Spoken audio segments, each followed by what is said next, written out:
Recuerdo que medianamente a los 8 años, desde muy chica en realidad, me gustaban las mujeres. Era lesbiana y me desarrollé como tal. Mi papá no trabajaba, convivía con mis hermanos y mi papá, y mi mamá trabajaba todo el día. Nunca la veía, no estaba en casa, por lo que podrán entender que no tenía una figura femenina a quien seguir. Entonces yo copiaba lo que veía de mi papá, de mis hermanos, desde la forma de vestirme, la forma de hablar, inclusive la forma de caminar. Jugaba al fútbol, me encantaba jugar al fútbol, no jugaba a las muñecas. La violencia que también a veces vivía en mi casa, quizás por el inconformismo de mi mamá después de tantas horas de llegar de trabajo y no ver a su única hija mujer vestida como ella quisiera o arreglada como ella quisiera. Me fueron llevando en una etapa de odio, de resentimiento, de inconformismo con mi vida, con mi familia. Entonces comencé a crecer en lo que es la edad, ¿no? Siempre viví unos 8 años, lo que es bailes, alcohol, malas amistades, novios y novias. Lo de los novios era en realidad para tapar mis gustos por las mujeres, porque sabía que de alguna forma no estaba bien. Recuerdo que también mi abuela me llevaba a la iglesia desde muy chica, y eso llevaba en mí también a pensar que no estaba muy bien lo que me estaba pasando, que no estaba bien visto y que no lo podía decir y que de alguna manera nadie lo debía saber. Nadie debía saber lo que me estaba pasando, entonces no lo podía decir. Llegó una etapa en la que mi mamá me obligó a ir a la iglesia y yo iba obligada, pero fue lo mismo que la nada. Iba a la iglesia, era la hija de ella, mi mamá predicaba, me acuerdo, pero nada más, salía afuera y seguían lo mismo. Hubo un tiempo en que me volví a apartar de la iglesia y seguí en lo mismo, con intentos de suicidio constantemente, desde los 10 años de hecho hasta los 18. No había días que no quería sacarme la vida, porque estaba muy infeliz, estaba inconforme y no entendía qué me pasaba, no entendía por qué mi mamá no estaba en mi casa, y de hecho le eché la culpa a ella. La odié de una manera extrema. Le eché la culpa a mi papá por no trabajar, por no hacer lo que mi mamá estaba haciendo. Odiaba a mi familia, no me sentía de acorde a este mundo y sentía que no debía haber existido. Y por ende, la culpa era de Dios. Le eché la culpa a Dios. Y pensé en algún momento, después de tanto enojo con Dios, bueno, Dios, si vos me hiciste así, yo soy así. Vos quisiste que fuera así, vos generaste esas situaciones en mi vida, entonces tengo que seguir así.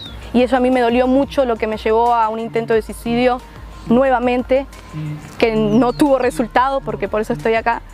Y dije, bueno, Dios Todopoderoso, si es que realmente existís y de alguna manera hiciste que me pasara todo esto, podés hacer que ya no me pase, podés hacer que cambie, y si esto no es lo que querés para mí, hace algo. Bueno, empecé a ir a la iglesia voluntariamente, después de ya no saber qué hacer con mi vida, y empecé a buscar más de Dios, a leer la palabra, a rodearme de personas que me pudieran ayudar, personas espirituales. Corté amistades, corté noviazgos, corté todo lo que no me servía, cosas que me distraían, que me llevaban a eso. Me encerré prácticamente en la iglesia, pero de igual manera no había hablado con nadie de lo que me había pasado y de lo que de alguna manera me seguía pasando, solamente que con mis propias fuerzas quise hacer que no me pasara más.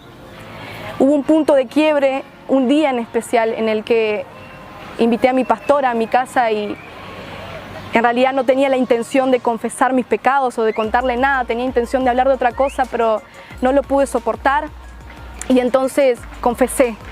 Por primera vez abrí mi corazón y le conté cómo me sentía, lo que estaba pasando, lo que estaba haciendo, y que realmente de alguna manera le dije, necesito ayuda. Todo lo que no pude hacer, inclusive desde que empecé a la iglesia voluntariamente, lo hice en ese momento.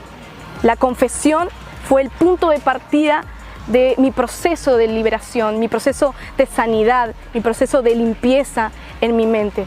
No fue antes, cuando quise empezar voluntariamente y hacerlo con mi propia fuerza, simplemente porque Dios sabía lo que yo estaba haciendo, sino que de alguna forma yo necesitaba a alguien que me hiciera un seguimiento, alguien que me ayudara, necesitaba personas que supieran cómo yo estaba para saber dónde orar, qué puntos atacar, por decirlo de alguna manera. Entonces en ese momento realmente yo empecé a experimentar lo que se dice la libertad en Cristo.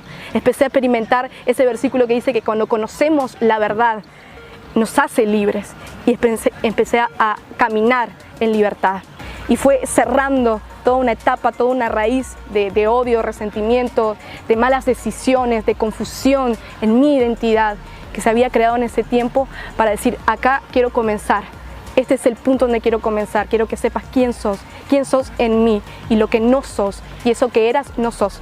Y no era lo que Él quería que yo fuera. Yo entendí de alguna manera que aún estando en el pecado sin ir a la iglesia no era feliz. Y aún sirviendo en la iglesia y estando en pecado tampoco lo era. Entonces, o tenía que sacar una de las dos. O seguía en la iglesia y no pecaba más. O seguía pecando y no estaba en la iglesia.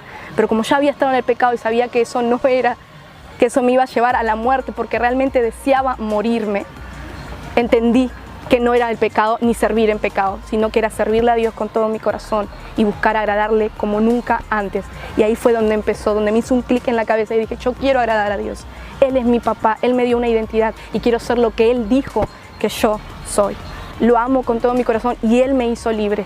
No fui yo con mis fuerzas, no fue mi pastora ni mi mamá, que fueron personas que me acompañaron en esos momentos, que fueron base para mí en oración, sino que fue Él que me hizo libre y puso todas las cosas en orden en mi vida para caminar en su voluntad.